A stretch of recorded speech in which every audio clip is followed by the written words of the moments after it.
I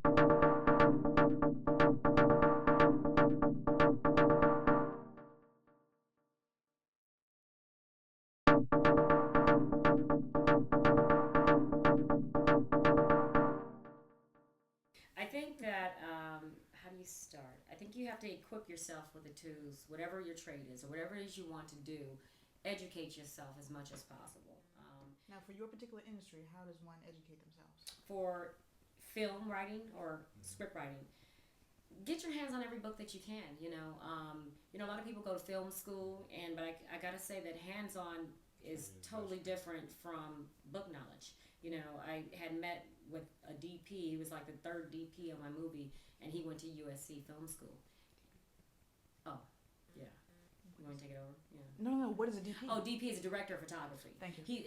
The DP, the director of photography, actually works the camera, Right. and he's not a director, but he's the person actually working the camera. The director tells the DP what to do, and so he was a third DP, and he went to USC Film School, and he was standing on the side talking to my sister, and he was like, well, she's doing this. Like, what school did she go to? He's like, she got her hand on every book that and I'm a creative mind, so I've always jotted down ideas, and just start off writing your ideas on paper in a journal, and then get you some software, script writing software, and get producing books, get books on filmmaking. It just really depends on what aspect you're trying to get into the industry. If you're trying to be a producer, if you're trying to be just a writer, read as many screenplays as you can read, because then you know how to get the format down. Writing is a talent, it's a gift, and I don't think that anyone can tell you how to write. I think that they can tell you the format. Network is meet as many people as you can that are in the industry. That's what I would say for that. And then of course for real estate, you want to do that? Well, for real estate, I mean, the biggest thing is you have to know the market. You have to know not only the market, what's going on, but you have to know if you're an agent, if you're coming on as an agent or you want to be a broker. Of course, you have to be an agent first. So become an agent, learn the business, learn how, because book work is totally different from actually getting out there and actually doing it. It's two different worlds. I mean, you can know the knowledge, but if you haven't applied it, it's totally different. So get the knowledge, apply it, learn it, and then you become a broker. Get a mentor. Yeah. Get someone to help you that is really, really good. That has been in the business that you can latch onto and learn, because really when you become an agent, when you first become an agent, all you know is definitions. Yeah. And it's like, do you want me to recite what, what I mean? You just start reading definitions. They don't really tell you how to list a house, how to sell a house, and how to, do a closing statement. None of those things are, you go over it, but actually doing it, it's just two totally different things. So I would say get a mentor and read as many books. I'm telling you, read. Whatever it is you want to do, there is information out there on the internet. Volunteer your time. Oh my Go God. out and volunteer your time. So you can Internship. Get up under somebody, and it's not always about getting paid. Just get up, the knowledge. say, hey, can I work for you for about a month and just try to get my feet wet and learn, from you. I think that's great. Hands-on experience is really, really good. And the clothing?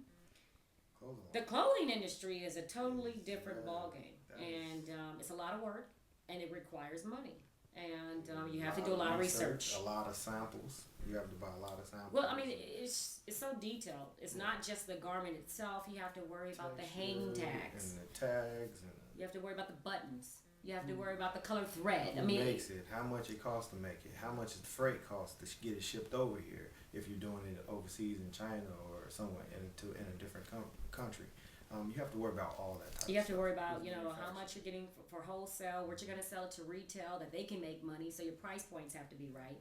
How much you're paying your staff, because all that has to be factored into your profit.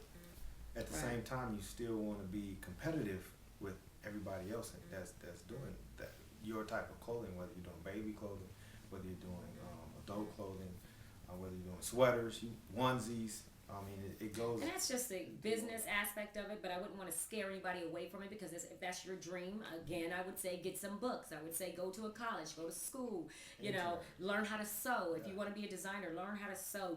If you don't know how to draw, find you a graphic artist or go to a college where someone knows how to draw, and you can say, hey, can you sketch this for me? Find you a seamstress that can get you a sample. That's what you do. Get it before people get celebrities wearing your clothes, and say, hey, can you wear this to this premiere? Your name is out there. That's, networking, get as much knowledge as you can. That's, it's always that. And The jury? Jewelry. Did I cover all the companies? Um, Is there anything else besides jewelry? we haven't launched that one yet. What, the other thing? That's still clothing.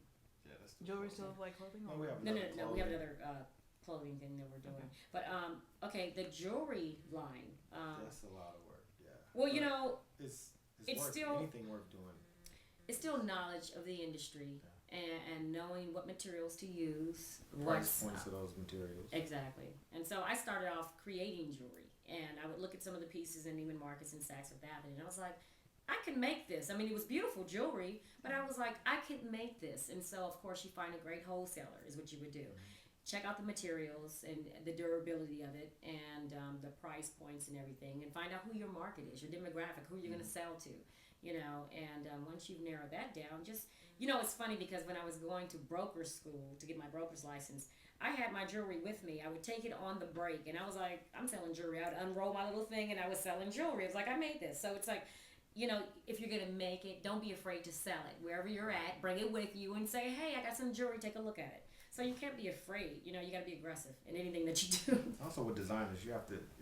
I know you go to wholesalers also, but you're designers. You look at the designers. Design some of your own pieces, but with designing comes still costs. You have to pay pay the designer for his time and get the samples and do different things like that. So it's actually you have to interact with each piece. I know I do a lot of the different meetings with the different designers and the different wholesalers, and then you have to get the pricing, you have to get the return policies, you have to get every little bitty thing you have to have down to a T before you can actually launch that out to the public. It just really depends if you're trying to be a designer and you're just making a couple pieces, or if you're trying to produce in bulk. Because that's what he's speaking of, like producing in bulk, where some of our lines will be in major stores. So then, of course, you're dealing with a lot of manufacturers, and you're dealing with China, you're dealing with, a lot of different places. And but if you're just starting off, and you might want to just design a few pieces, I'd say just get knowledge of materials and start working, start working with it and start selling. Definitely.